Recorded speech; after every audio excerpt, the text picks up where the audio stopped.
Tak heran deklarasi koalisi Nasdem dibatalkan, kesalahan fatal Anies Baswedan, dia mengkritik. Jadi tidak ada kata gagal, karena memang tanggal 10 itu sebenarnya itu adalah harapan dari Partai Nasdem. Nah, kenapa kami memilih tanggal 10 kemarin menjadi harapan itu? Karena tanggal 11-nya kan ulang tahun Partai Nasdem, tepatnya besok itu tanggal 10, kita berharap itu menjadi kado ulang tahun daripada Partai Nasdem. Tapi kemudian oleh teman-teman partai koalisi, mitra koalisi Partai Nasdem, tentunya kita harus menghargai mekanisme yang ada di tiap-tiap partai. Kita menghargai betul bahwa setiap partai itu memiliki mekanisme sendiri-sendiri. Jadi itu yang harus kemudian kita kedepankan, rasa penghargaan, rasa respect. Jadi kalau dikatakan bahwa itu ditunda tidak benar, karena memang kita belum berarti itu usulan daripada Partai Nasdem.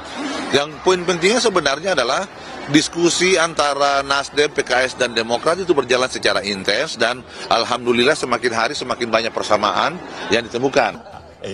Deklarasi itu kan bisa setiap saat ketika ada kesepakatan daripada ketiga partai paling tidak, atau siapa partai mana saja yang memang mensupport. Nah, kalian tanya bukan pada Nasdem udah ada calonnya. Upaya titik temu itu sedang berjalan terus, ya kan? Ya Nasdem tidak punya beban ini, saya harus katakan itu. Jangan dipikir bahwa saya kalau tidak ada deklarasi ini, Nasdem itu merasa tersudut, dia tidak bisa menjalankan dan menjaga eksistensinya sebagai institusi partai politik. Dia tahu berhak untuk ikut pemilu.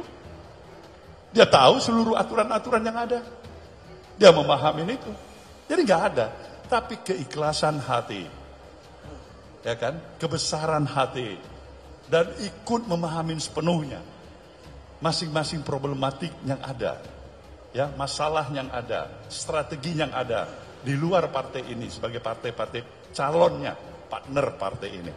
Itu memang amat sangat kita pegang. Pegiat media sosial John Sitorus menyoroti bagaimana batalnya deklarasi koalisi yang dilakukan oleh Partai Nasdem, Partai Demokrat, dan Partai Keadilan Sejahtera baru-baru ini. Dirinya buka-bukaan menilai hal tersebut merupakan akibat dari pernyataan terbuka dari Anies Baswedan. Menurutnya, mantan Menteri Pendidikan tersebut telah menyinggung suatu topik yang seharusnya tak dikritik olehnya. Dilihat di akun Twitternya, John menanggapi pernyataan Anies soal satu harga di Papua dan Jakarta. Anies Baswedan mengatakan Papua dan Jakarta tidak boleh ada perbedaan harga. Begitulah kutipan pernyataan Anies yang disoroti John. John menilai pernyataan Anies inilah yang menyinggung SBY sebab menurutnya Presiden ke-6 itu gagal menyamaratakan harga di seluruh Indonesia.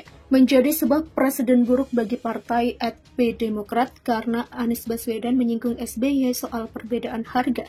Cuit John.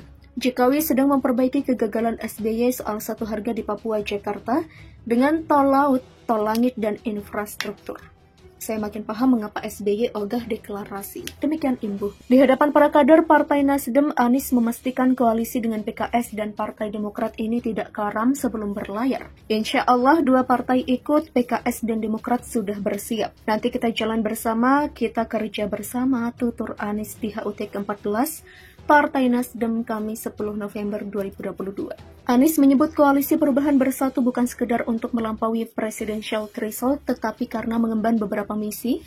Namun tujuan utama mereka adalah menyelesaikan ketimpangan yang ada di Indonesia. Satu, perekonomian setara harga, ini misi kita yang kita perjuangkan. Papua, Sulawesi Utara, Kalimantan Utara, ungkap Anies. Secara kilometer dari Jakarta jauh, tapi mereka tidak boleh merasakan harga yang berbeda.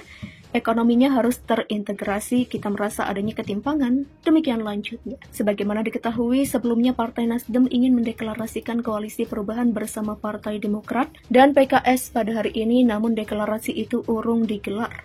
Ketua Dewan Pimpinan Pusat atau DPP Partai Keadilan Sejahtera atau PKS, Mardani Alisera, menyebut perlawanan oligarki menjadi salah satu alasan deklarasi koalisi perubahan tertunda.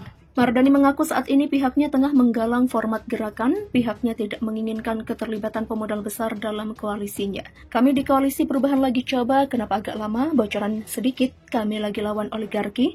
Ini nggak boleh ada pemodal besar yang menguasai kita. Demikian kata Mardani. Mardani mengatakan oligarki politik merupakan salah satu penyakit demokrasi di Indonesia yang timbul akibat tingginya biaya politik. Menurut dia, informasi terkait ongkos kontes politik tingkat daerah yang harus dikeluarkan telah banyak beredar.